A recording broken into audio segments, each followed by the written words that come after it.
atimize neno lake. Bwana Yesu asiwe. Nitakwenda kupisha kwa ufupi nini maana ya uaminifu au mwaminifu. Ni tabia njema ya mtu inayomfanya akubalike kwa wengine hata akapatiwa dhamana aidha ya kumiliki kitu au kusimamia kitu. Bwana Yesu asiwe. Bwana Yesu asiwe sana. Ni namna gani Mungu anataka tuwe waaminifu? Atimize nini? Neno lake. Na maandiko yanasema ndani ya neno ndipo pana nini? Pana nuru. Bwana Yesu asiwe. Kwa hiyo tusipokuwa waaminifu hata yeye hawezi kutimiza nini? Bwana Yesu asiwe. Tupo darasani.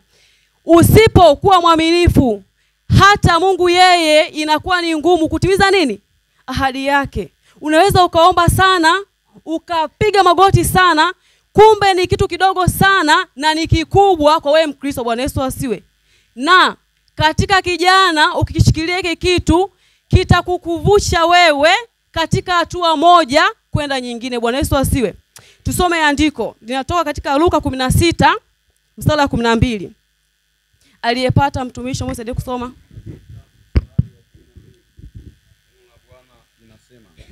Katika kitabu cha Luka sura ya 16 mstari wa 12. Amina.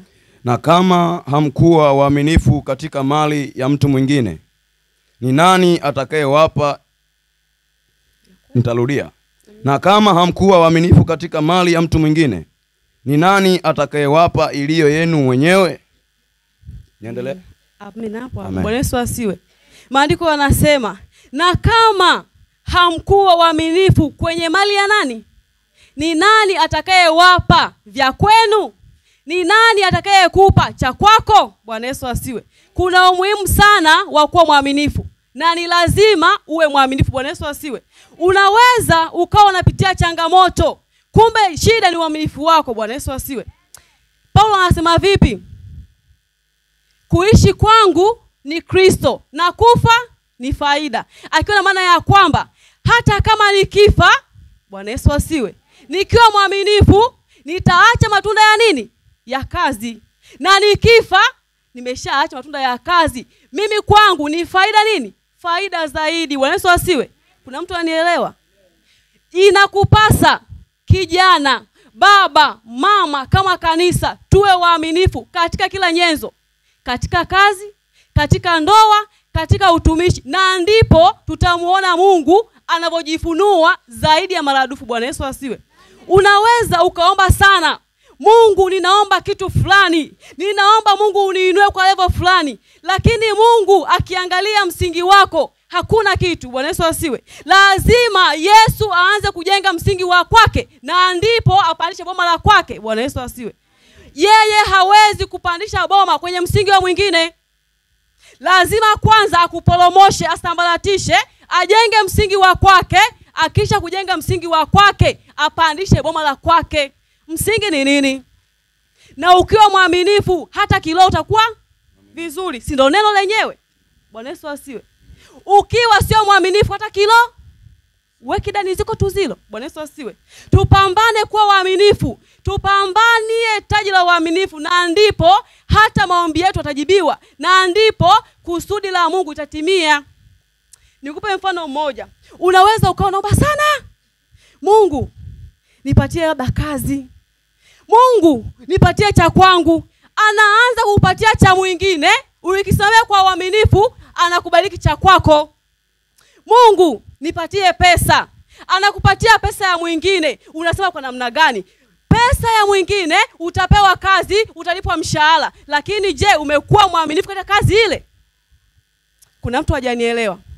Mungu naomba nisaidieni, Mungu ninunue gari, ninunue gari. Anasema nakupa gari la mwingine. Kwa namna gani? Utaanza kupanda mabasi, daladala. Je, umekuwa mwaminifu gani katika ile gari? Huenda umekula bigiji ukatupa. Bwana Yesu asiwe. Huenda umetema mate kwa ndani ya gari. Bwana Yesu asiwe. Huenda umekaa ukachana paka kiti cha gari. Unapokuja kuomba, Mungu akiangalia, Mungu wangu, msingi wangu uko wapi? Mrudishe tena kwenye magari ya watu mpaka utapokuwa umetengenezeka. Kuna mtu bado hajanielewa. Unaweza ukatembea unaomba sana, Mungu nipatie mke, aliye mwema. Wewe umekuwa mwaminifu kiasi gani kwa mabinti wa watoto wa watu? Mimi ni mdada, Mungu nipatie mume, Mungu nipatie mume. Umekuwa mwaminifu gani kwa vijana wa watoto wa watu? Mungu nipandishe kihuduma ya maombi, na wakati wewe ndo chanzo cha mpasuko wa kanisa. Bwana Yesu asiwe. Wewe huyo jicho lako kuwasema watumishi, hauna uaminifu mbele za Mungu. Wewe huyo unakaa vikao kwa ajili ya kupromoa idara fulani, haujawa mwaminifu kwa Mungu. Ukiwa mwaminifu mbele za Mungu, lazima anakujenga kimsingi, na akishakujenga kimsingi, hakuna mtu kuweza kukuangusha. Bwana Yesu asiwe. Kwa sababu maandiko yake yanasema kama haukuwa mwaminifu kwa vitu vya nini? Vya wengine, yeye anakupatia vipi? Bwana Yesu asiwe. Sisi ni vijana tunatafuta. Tuweni waaminifu kwa vitu vya watu. Na sio vitu tu, uaminifu unaanzia humu. Bwana Yesu asiwe. Msingi wa uaminifu upo ndani ya nini? Ya mtu. Hakuna shule inayofundisha uaminifu, bali ni Yesu peke yake. Bwana Yesu asiwe. Hakuna shule ambayo inakufundisha guarantee za uaminifu. Ni Mungu peke yake lazima kutengeneze. Sasa tafakari, rafiki yako yupo namna gani? Huenda akawa ni chanzo cha wewe anguko, huenda akawa ni chanzo cha wewe kuwa faida. Bwana Yesu asiwe. Nampenda sana Mtume Paulo kwa sababu kuna majira nikitafakari ni maisha yetu haya. Ni kweli tutapambana sana kuomba.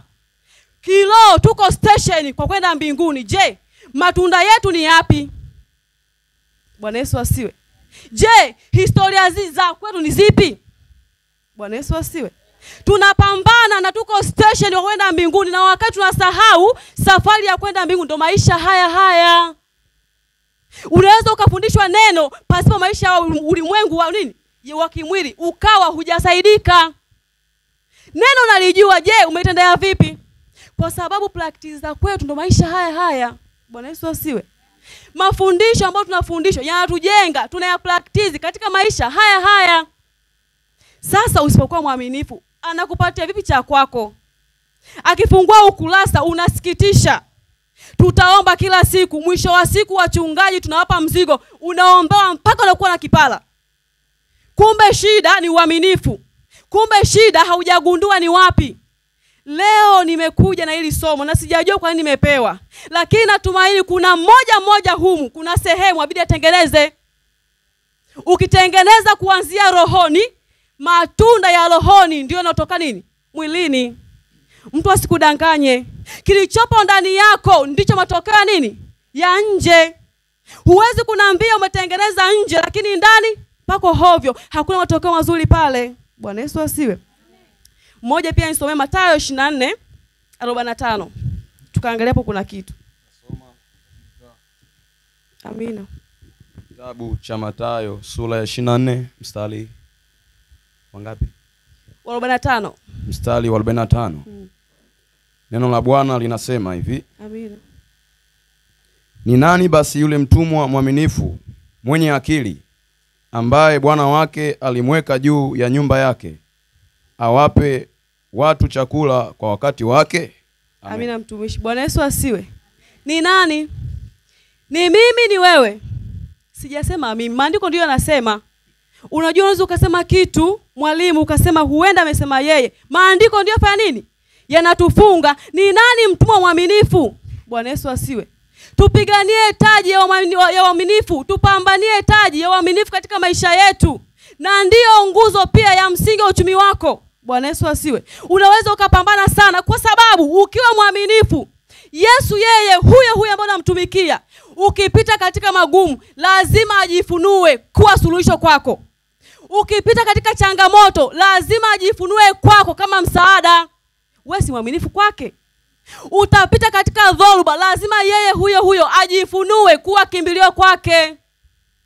Utapita katika bonde, utapita ambako hapana njia, yeye Yesu huyo lazima ajifunue kuwa njia kwako. Anajua wewe ni wa kwake. Anajua umekuwa mwaminifu. Na bahati mbaya tunakuwa sio waaminifu kwenye vitu vidogo. Kuwa mwaminifu kwenye kitu kidogo na ndipo utakuwa mwaminifu kwenye kitu nini? Kikubwa. Usiniambie upewe shilingi 500 Bwana Yesu asiwe. Usiwe mwaminifu upewe shilingi 10,000 au 100,000 uwe mwaminifu, ni hapana.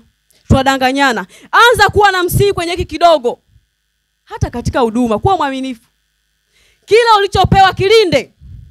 Hata mtu akikusogelea anakuta ni moto. Hata mtu akikusogelea kama ni baridi anakuta ni baridi. Na sio mtu akikusogelea unamkumbatia. Mnaungana kufanya dhambi. Mnaungana kupinga injili. Mnaungana kupiga kanisa. Kuwa mwaminifu kwa Mungu na ndipo baraka zake utaziona. Bwana Yesu asiwe. Sidhani kama kuna mtu ananielewa. Lakini ukiwa mwaminifu, Mungu yeye ni mwaminifu. Hizi zote ni zoruba tu. Hizi zote ni mbwembwe tu za duniani. Lakini safari yetu ambayo tunapambania ni wapi? Lakini je, tuna ushuhuda gani? Au ndo ile tunakufa, tuna jina moja tu, alikuwa mlokole. Hata wale ambao wanajua kusifia maiti wanakosa maneno ya kusifia. Kwa sababu wanajua nini? Jina moja tu. Hapana, wasema alikuwa ni mlokole, lakini matunda yake ya kazi tunayaona. Alikuwa ni mlokole, lakini alichokiacha tunakiona.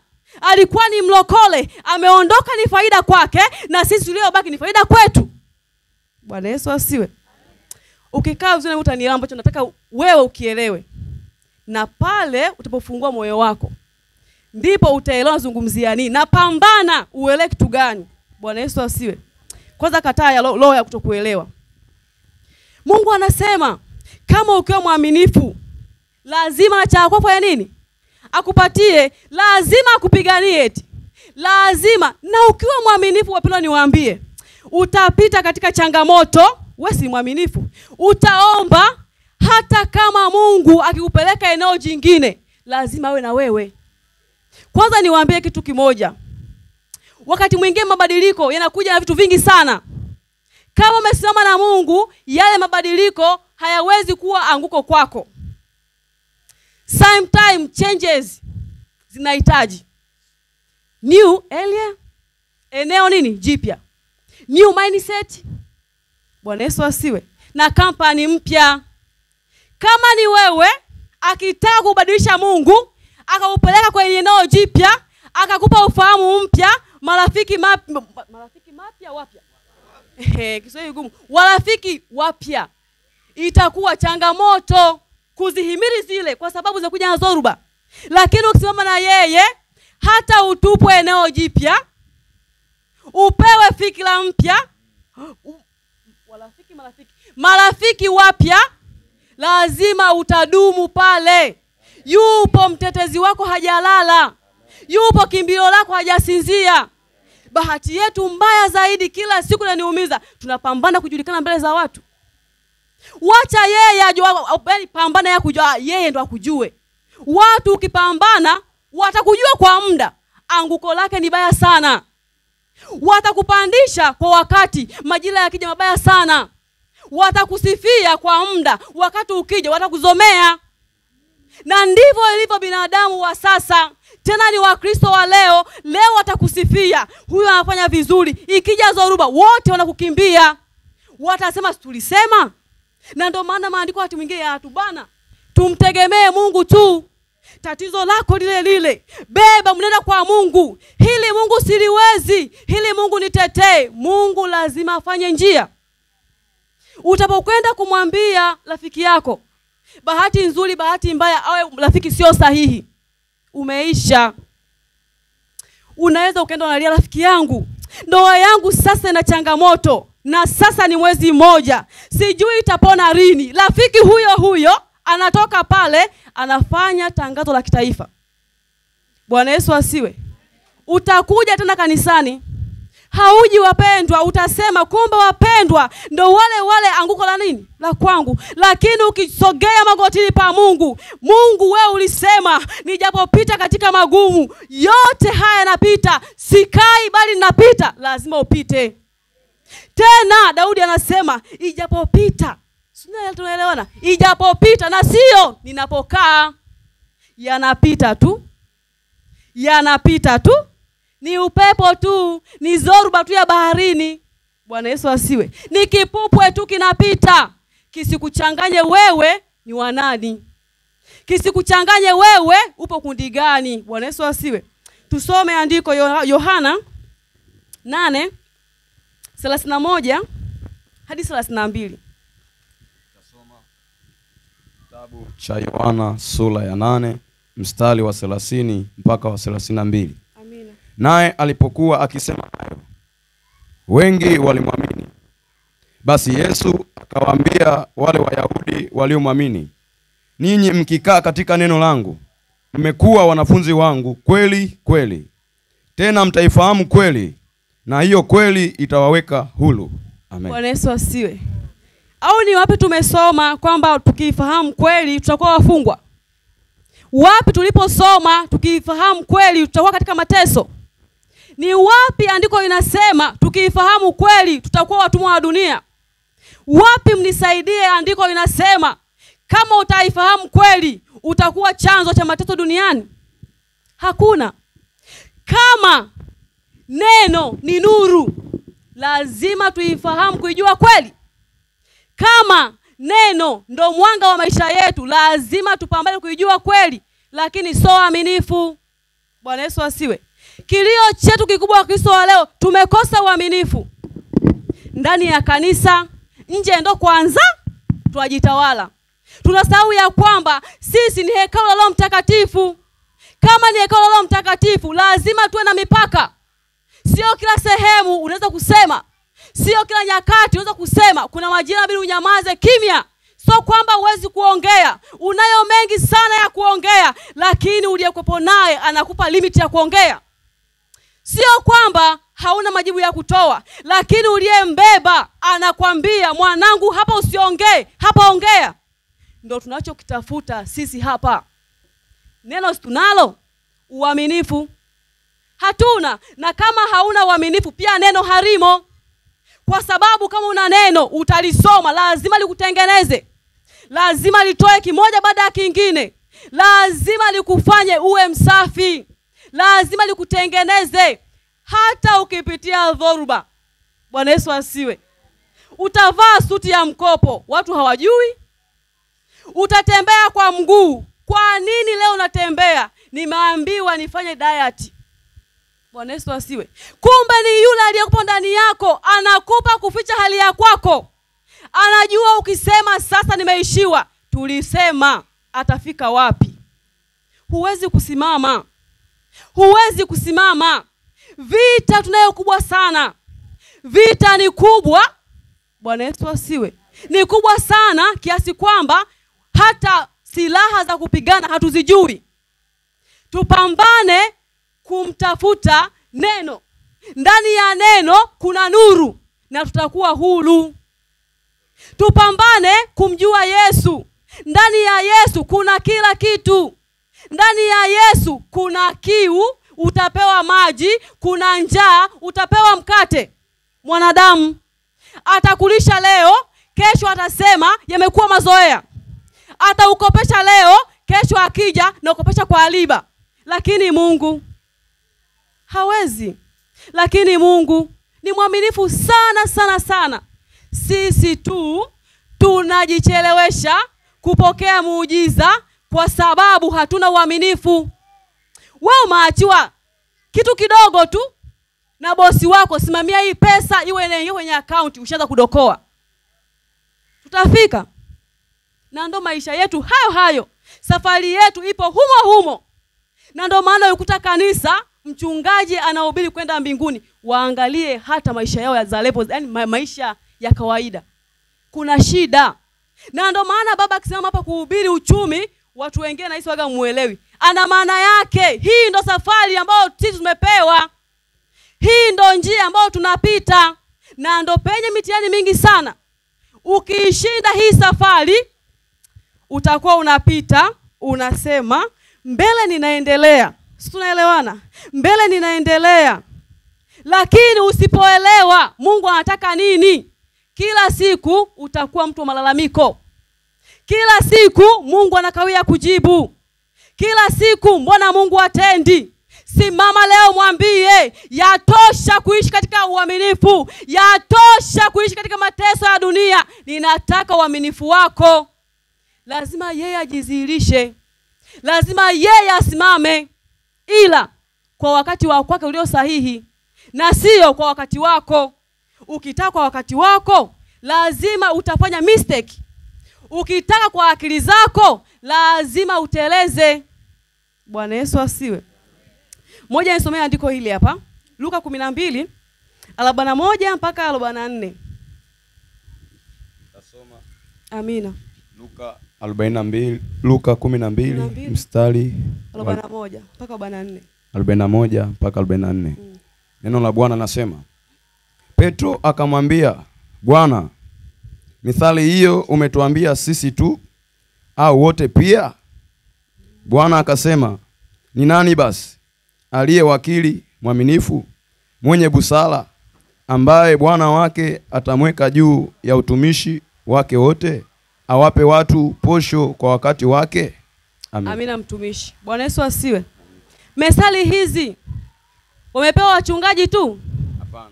Methali hizi wamepewa wainjilisti tu? Methali hizi wamepewa walimu tu?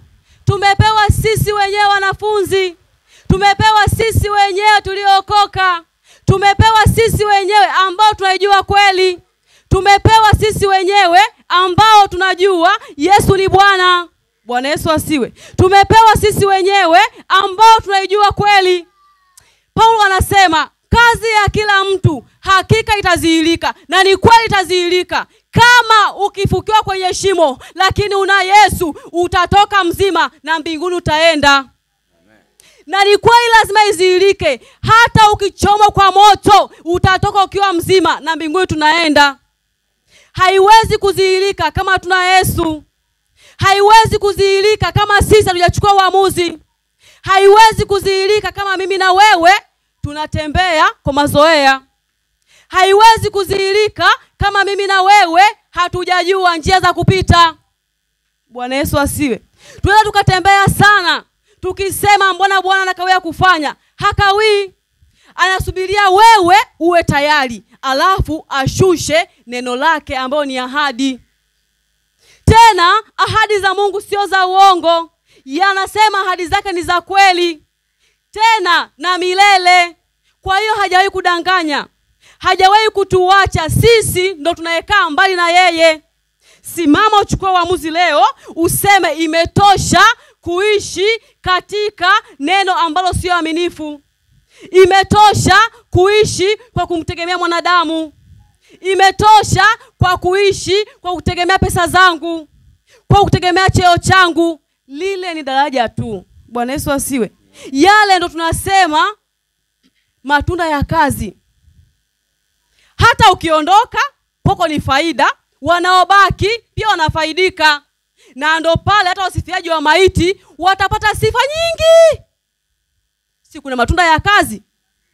Lakini tukiondoka na ushuhuda, alikuwa ni mlokole, lakini matunda ya kazi hayaonekani. Je, kuna faida kwa wanaobaki? Huenda unajiuliza ni matunda gani ya kazi wanazungumzia? Ni moja wapo kumtumikia Bwana. Huenda ulikuwa Mungu anakutumia. Mungu anakutumia watu wanapona. Hayo ndio matunda ya kazi. Huenda fedha za kwako umesaidia yatima, umesaidia wajane. Hayo ndio matunda ya kazi tunayoyasemea.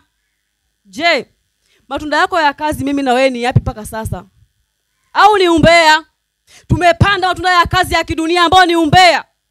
Tumepanda matunda ya kazi ambayo ni uzinzi. Matunda ya kazi ambayo ni kuvunja makanisa. Matunda ya kazi mbaya kusema watumishi wa Mungu. Utaanguka vibaya. Na Mungu ni mwaminifu. Endelea na msimamo wako huo huo. Tembea katika njia ya akili zako. Mungu atakuaibisha katika wasaa mbaya. Hauna rafiki, hauna ndugu. Hujawahi kujiuliza kwa nini? Wote tumeitwa. Kuna watu humu hawezi kumwambia Yesu shida zake. Kwa nini? Ni gharama. Wamelipia gharama. Ndio maana unaweza ukaenda, mimi na changamoto 1-2, akaingia kuomba, akapewa majibu ya shida yako. Kwani wewe Yesu hajakufilia? Hujatoa gharama.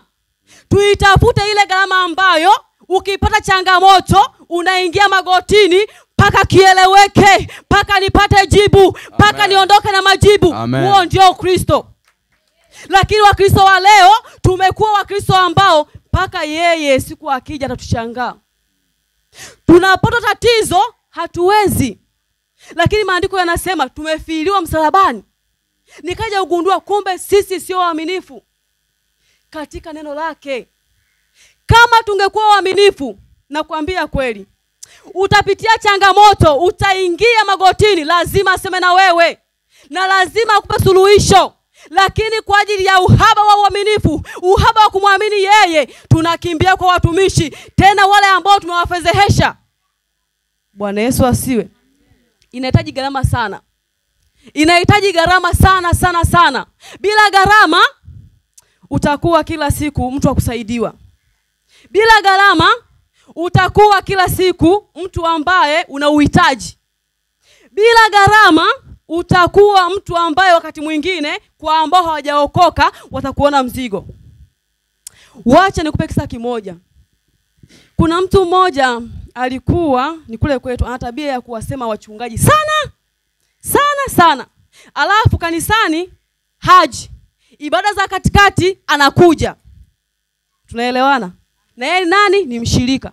Akija ibada za katikati anasema mchungaji. Alafu ifika Jumapili enda usali kanisa jirani likupo mjini. Bwana Yesu asiwe. Mungu siku moja akampa pigo kubwa sana. Aliugua ugonjwa wa kuwaka moto. Walienda kumwombea kule kanisani kwake, mpaka mtumishi akamwambia, nenda ulikozihaki. Nenda ulikozihaki. Je, hakujua ni wapi nimezihaki? Hakujua ni wapi nimetenda dhambi? Kumbe tunaposema wachungaji, kuna adhabu yetu inakuja. Tunaposema madhabahu ya Mungu, kuna adhabu yako inakuja. Kuwa mwaminifu mbele za Mungu, uwe msafi, upokee baraka kwa watumishi wake. Kuwa mwaminifu mbele za Mungu, upokee matunda yaliyo mema. Aliugua miezi 3. Miguu inawaka moto, mikono inawaka moto. Mpaka watumishi akamwambia, nenda ukaombe msamaha ulikozihaki.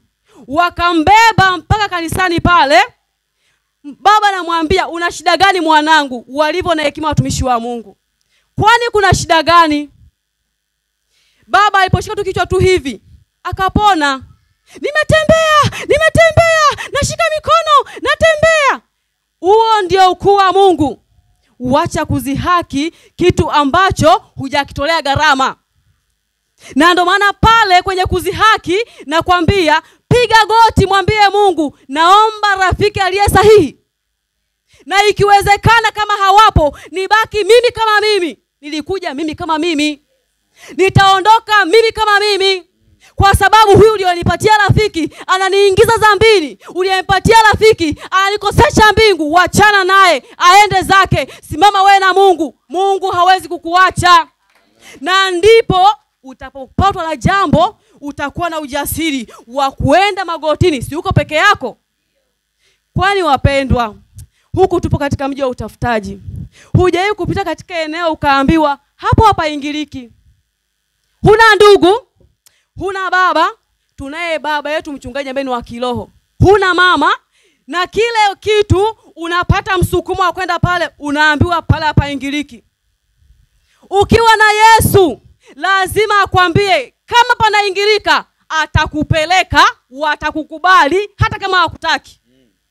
Ukiwa na Yesu atakupeleka, watakupokea hata kama alikufukuza. Ukiwa na Yesu watakusainisha mkataba hata kama CV zako hazilizishi. Kibali. Anaachilia kibali. Tena anawafanya watu wengine vipofu. Hawaoni udhaifu wa kwako. Huyo ndio Yesu mzungumzia.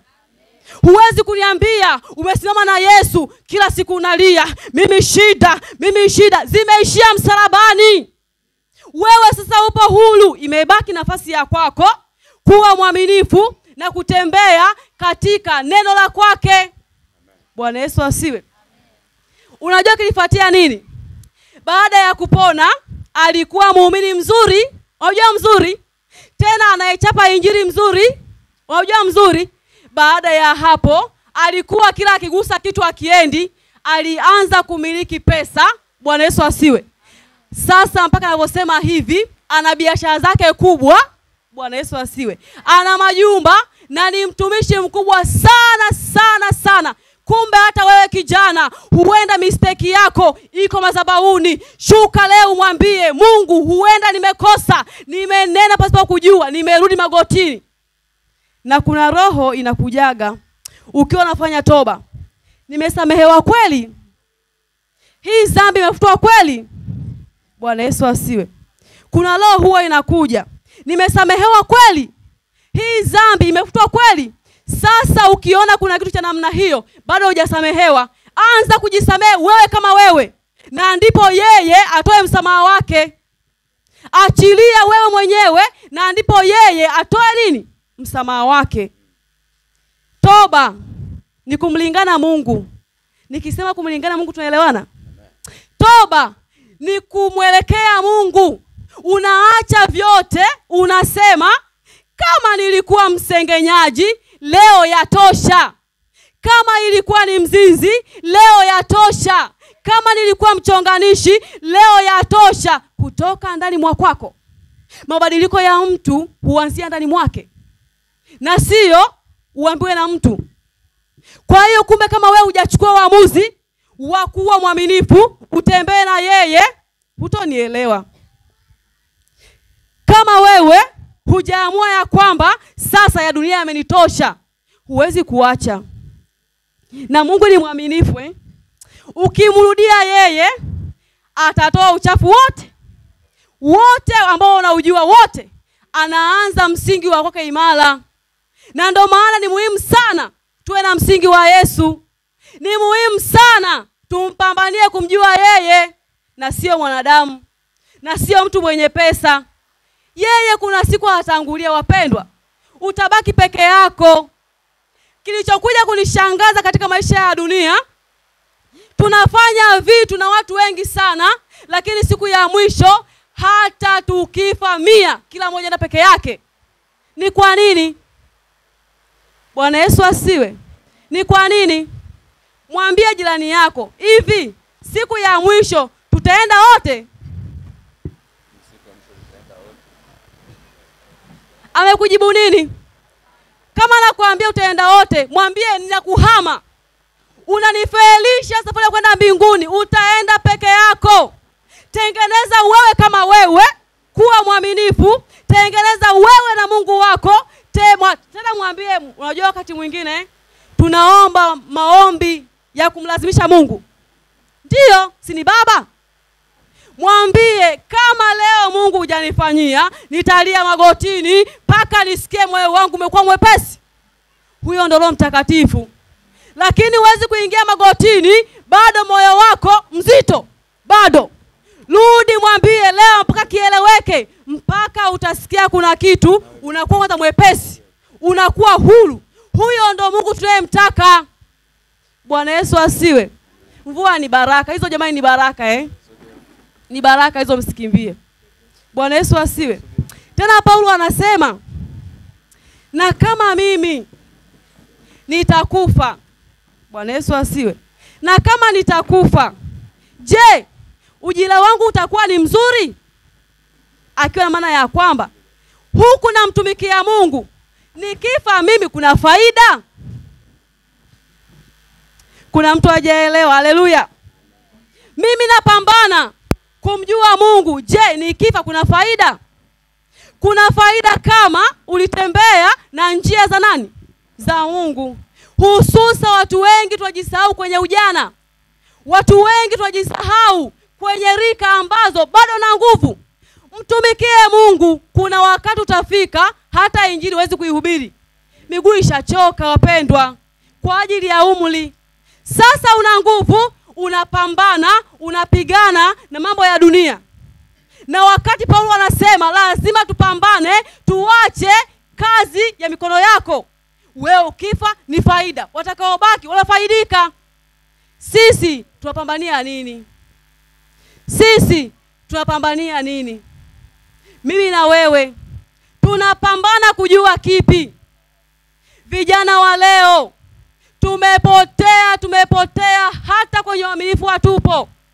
Zamani kanisa lilikuwa wakisema ni vijana. Yes, ni vijana. Siku hizi kanisa vijana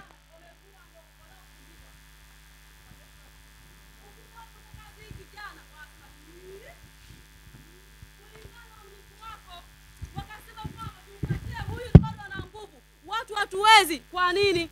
Mazoea ya kumtumikia Mungu. Pia ni moyo wa jiwe ambao shetani anaupandikiza. Unaweza ukaweka kitu kwenye jiwe ukakikuta kiko vile vile, na ndivyo lilivyo andiko, utahubiriwa sana lakini bado kila siku uko vile vile, unaondoka mtupu. Wewe mwenyewe umekubali hali ya kuwa vile vile. Wewe mwenyewe umekubali hali ya kutembea vile vile. Nikwambie kitu kitakusaidia sana. Mtafute Mungu. Kuwa mwaminifu kwa Mungu, kwa sababu yeye anasema akitujengea msingi hakuna kubomoa. Hata ukipata shida, na waambieni jamani, Mungu lazima ajifunue kwako. Ukipata changamoto, lazima aonekane kwako. Tena kuna wakati Mungu atakupeleka sisi wenyewe, na wewe mwenyewe utasema hapa nimeisha. Jamani, kila siku nawaambia geni kwenye Sunday school, kuna tumaini la mti kuchipuka. Wacha wakufukie, wacha ukanyage, lakini mwambie akuchimbie shimo fupi. Dhoruba itakapokuja aweze pia yeye kutoka, kwa sababu akichimba refu hatakuja kutoka.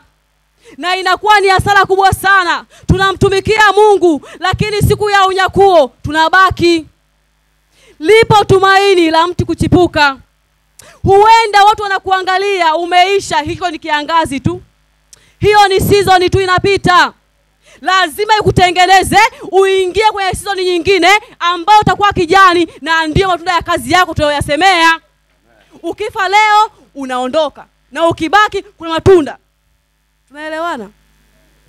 Usipite kwenye nyakati ambazo ukasema sasa hapa nimeisha. Ni uchanga wa kiroho. Kila siku nawaambiaga ni uchanga wa kiroho. Unaisha vipi na wakati unaye ambaye hajali kuisha? Unashindwa vipi na wakati yupo ambaye hajawahi kushindwa? Huwezi kushindwa. Simama na yeye. Huwezi kushindwa. Tembea na yeye, anaweza. Bwana Yesu asiwe. Tulisimuliwaga na hisi ni ushuhuda wa kweli. Kuna Mkristo, yeye ni msomi sana, ana vyeti mpaka degree. Alichokuwa amekosa ni kibali. Bwana Yesu asiwe. Kumbe tumo humu wengine ndani, lakini tumekosa kibali. Lakini kuna mataifa mmoja ambaye yeye hata kanisani hajui, lakini waga akiomba ombi lake, Mungu nipe kibali niingiapo na nitokapo, ndo ombi la kwake. Sasa wakapeleka CV ofisi moja. Huyu ameokoka, huyu hajaokoka. Lakini kumbe kuna watu wengine hawajaokoka lakini wanamwamini nani? Mungu. Tusivae ya kwamba tumeokoka bado. Je, umemwamini nani? Tunavaa ya wokovu kwamba tumeokoka, tumefiriwa msalabani. Kazi bado ipo, tena ni kubwa. Tuutetee msalaba. Mbwa mwitu ni wakali, tuipambanie taji, tena tuichuchumilie. Wakapeleka bwana zile CV. Yule ambaye hajaokoka CV zake zikachukuliwa. Yule dada ambaye ameokoka alivorudi akaenda kwa mchungaji, nimepeleka na mtu wa mataifa CV za kwangu, lakini nimeondoka nyumbani nimeomba. Je, ni maombi gani ambayo unaomba? Ni ombi gani ambayo unamwambia Mungu? Mchungaji akamwambia, umeomba vipi? Nimeomba Mungu hizi ni CV zangu na madigrii yangu haya kanitangulie, kwa sababu kuna wengine hata degree hawana. Na ni kweli ile mwingine alikuwa hana hata degree. Kwa hiyo yeye akaomba kwa ujasiri ya kwamba mwenye degree ni yeye peke yake. Lakini akachukuliwa mwenye certificate hadi diploma hana. Bwana Yesu asiwe. Ni kitu gani ambacho unakiomba mbele za Mungu? Wewe ni mwaminifu kiasi gani mbele za Mungu mpaka unajibiwa? Wakati mwingine tunaomba sana, tunalia sana, lakini sisi wenyewe bado hatujatengeneza.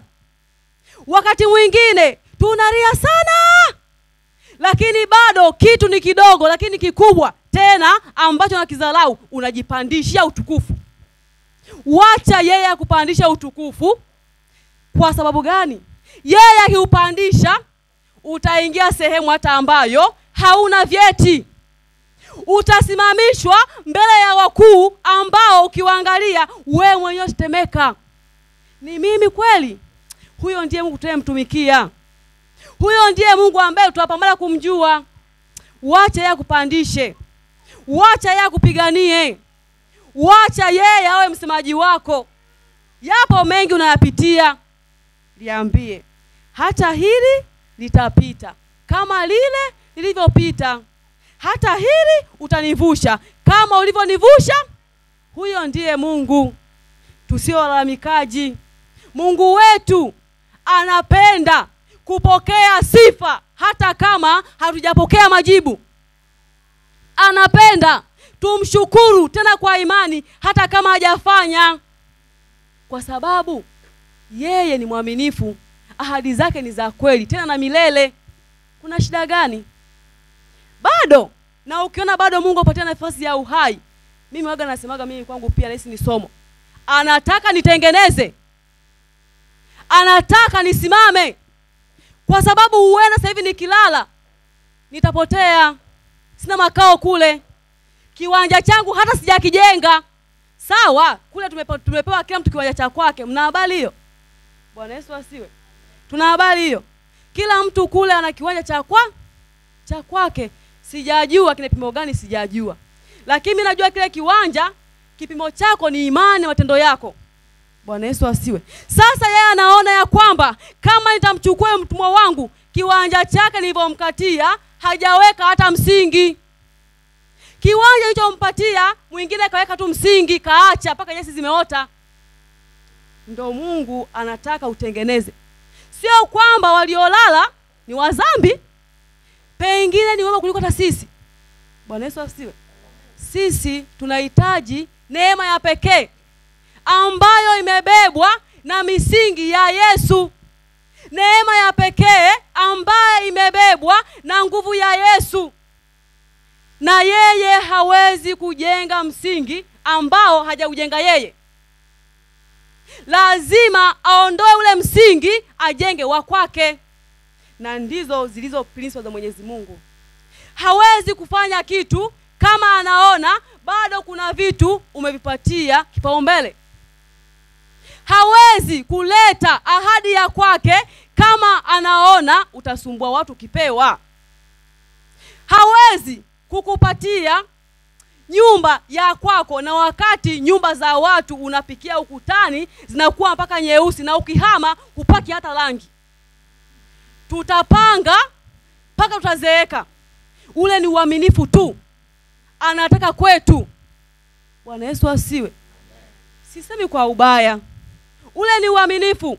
Ukiwa mwaminifu kwa cha mwingine, lazima akupatie mwaka kwanza kiwanja, boma, ujenge. Lakini ukiwa sio mwaminifu, utapikia nyumba za watu ukutani, ikiwa nyeusi unahama.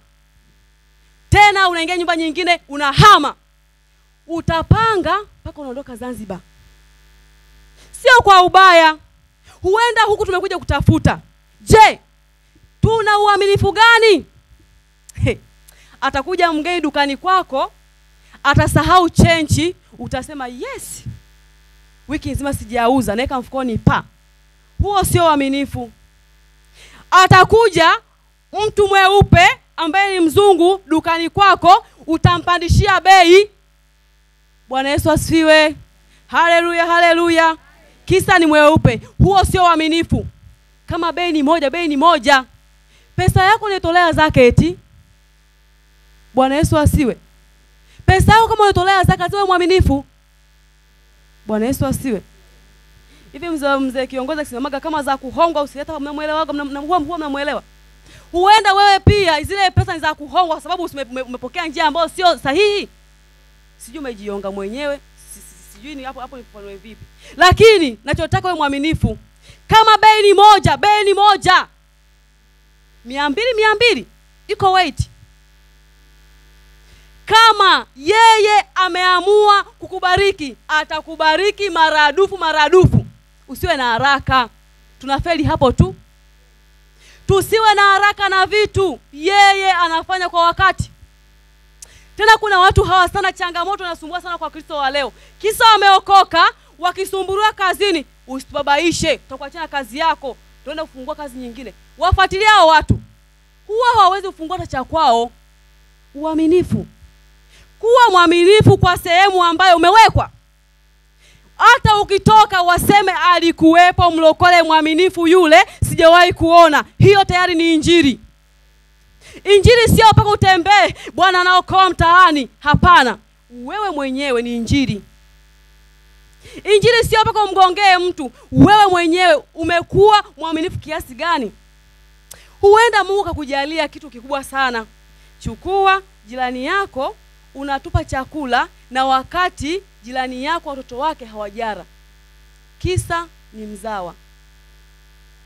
Unachoma nguo ambazo wewe unaziona kwamba hizi hazifai. Mwenzio ile ukimpatia atapiga goti, Mungu asante kwa ajili ya huyu mtu. Uaminifu mbele za Mungu. Huwezi kubeba sinia la chakula ukaenda kutupa. Tunajijuaga kwamba jirani yangu tuna hali mbaya wote, lakini jirani yangu Mungu atusaidie wote. Peleka pale. Huo ndio uaminifu. Lazima upate maradufu. Pengine tunakumbatia ubinafsi, na huo tunautoa kule, unatafuna mpaka kanisa. Bila mimi hawafanyi kitu.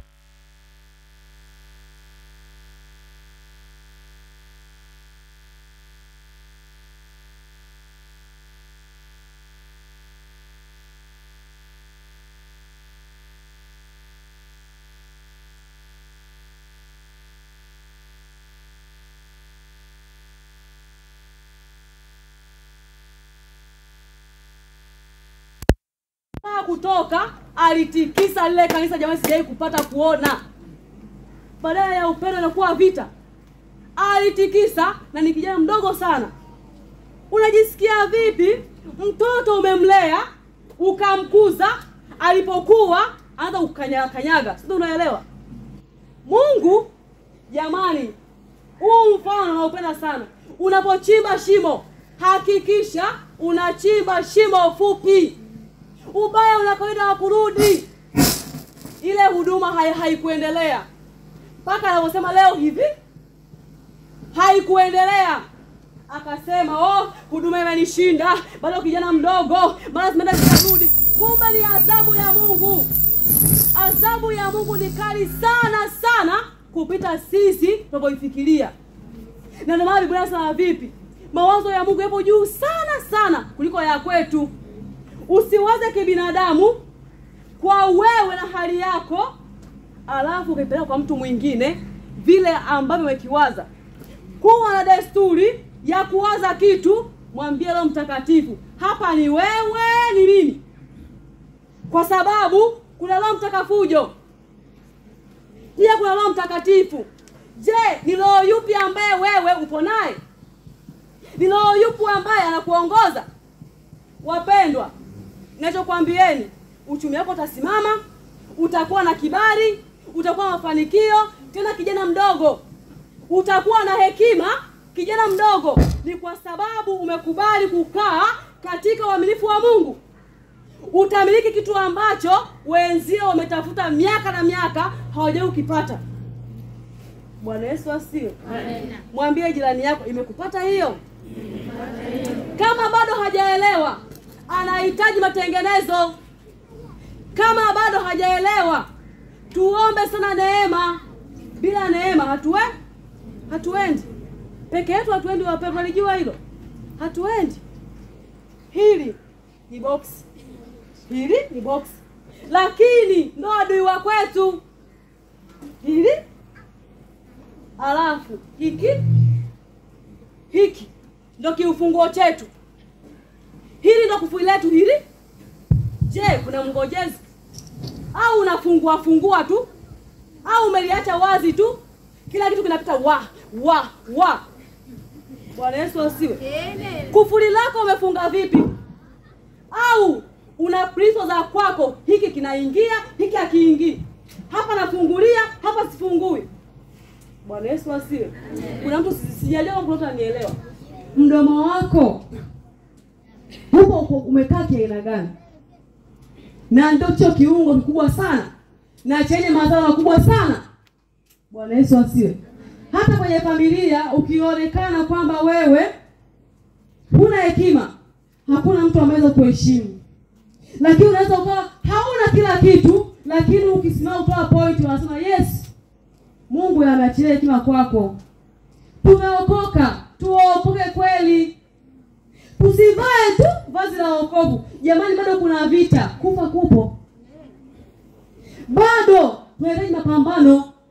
Peke yetu hatuwezi. Sasa unapokuja leo kutengeneza, anza kwamba kuanzia sasa. Kwanza najisamehe. Ile roho ya kwamba sijui nimesameheka, kila kitu kinasameheka kwa imani. Kila kitu kinawezekana. Kwa sababu ambapo wewe hauwezi, yeye yupo msaidizi ambaye Roho Mtakatifu anakuwezesha. Na unapokuja kutengeneza leo, mwambie, leo nimeacha yote, nataka nitengeneze, nisimame na wewe, nipate mabadiliko ya kutoka kwa Mungu. Tunapotengeneza leo, sema na Mungu wako. Usikae kimya, anasikia. Mwambie, mimi nitaishi hivi mpaka lini? Nitakuwa mtumwa wa dhambi mpaka lini? Nitamtumikia shetani mpaka lini? Mazoea mpaka lini? Andiko linasema, msikae mahali pa wenye mizaha. Unahisi ni kwa nini? Lazima shetani ataingia tu.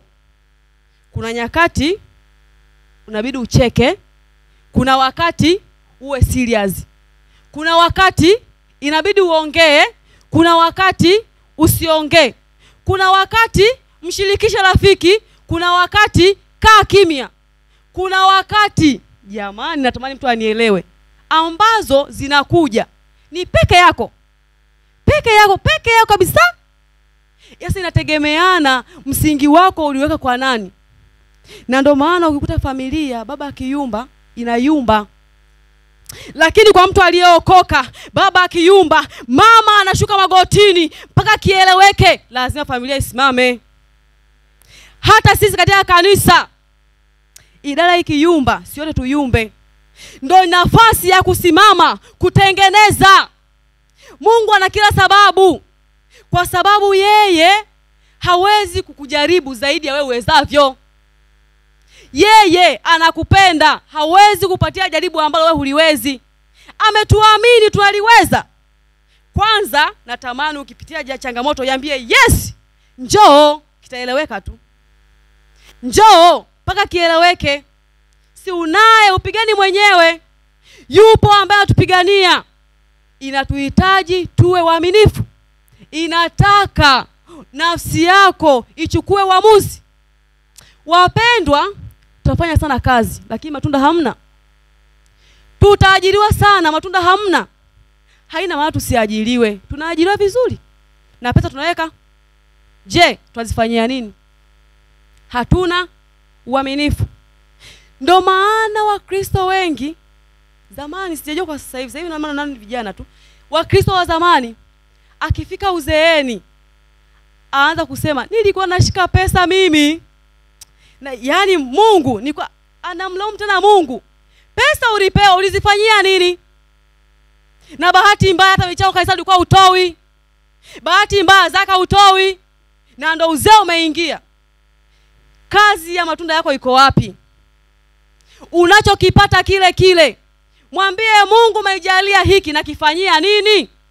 Yeye atakuja, atakupa wazo ambalo hata wewe utasema inawezekana. Na tena nakwambia inawezekana, chukua uamuzi. Ukija kukitoa kwa watu, wanasema huyu ndiye Yesu. Na ndipo pale tunaposema wache ya kupiganie, ataonyesha matokeo. Ndio atakao kutangaza wewe.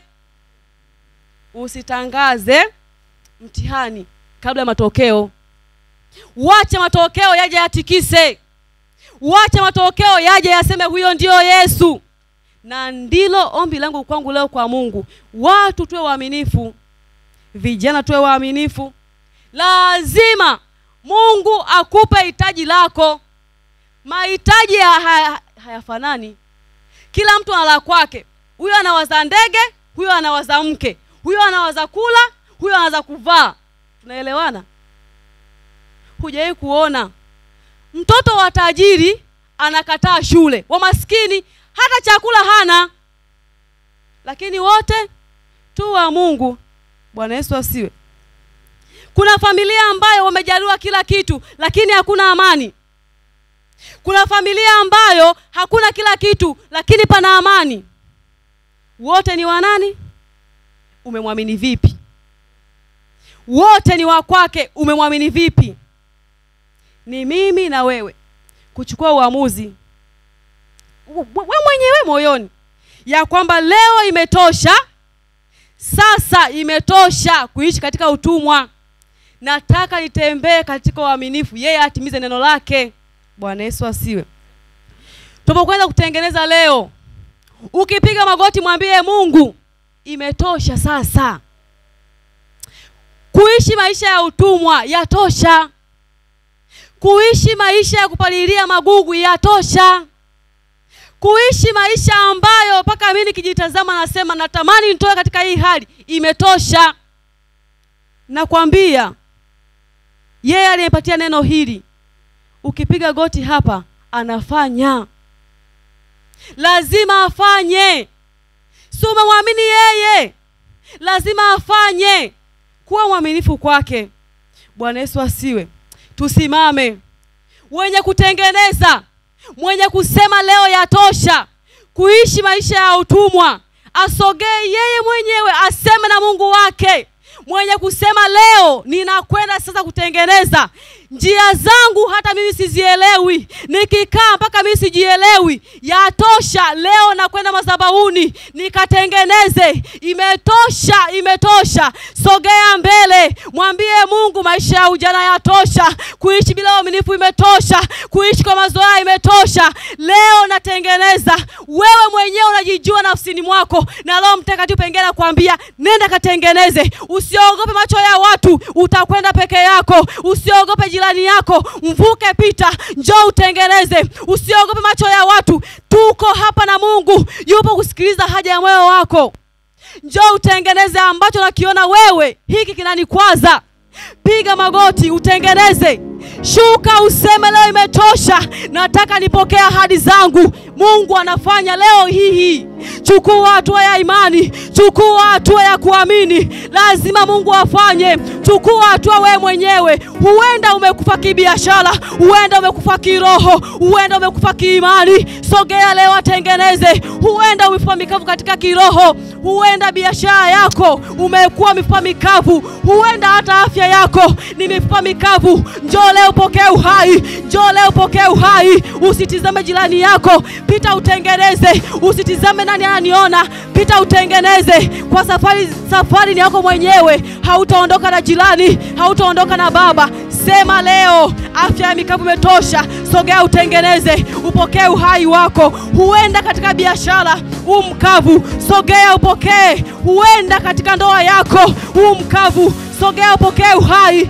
Sogea usiogope. Sogea wewe na Mungu. Sogea peke yako, usitizame jirani yako. Huenda familia yako inahitaji uhai lakini pamejaa mifupa. Huenda familia yako pamejaa mifupa. Njoo leo upokee, njoo leo upokee. Bwana anamwambia Ezekia, mifupa hii inaweza kupokea uhai. Ezekia anamwambia, wewe Bwana wajua, nami nakwambia njoo. Bwana anajua hitaji lako. Njoo Bwana anajua. Sogea, Bwana anajua. Roho Mtakatifu anakushuhudia. Anasema mbona usogei lakini nakuona unahitaji matengenezo. Mbona usogei lakini ndani mwako pachafu. Mbona usogei na wakati familia yako imifupa. Mbona usogei kupokea uhai na wakati naona unahitaji matengenezo. Sogea, sogea uhudumiwe. Kataa shetani kuzuia. Kataa roho ya mazuio. Kataa wewe wajiwe. Kataa, kataa. Unajikosesha miujiza wako. Njoo pokea uponyaji wako. Huenda mahusiano yako hata wewe huyaelewi. Sogea mwambie nimeshuka mbele yako. Huenda maisha yako wewe huyaelewi. Sogea leo. Yeye anaponya kila kitu. Yeye anatengeneza. Roho Mtakatifu akushuhudia. Mbona usogei na wakati naona hauko salama. Mbona usogei na wakati hauko salama. Mbona usogei na wakati hauko salama.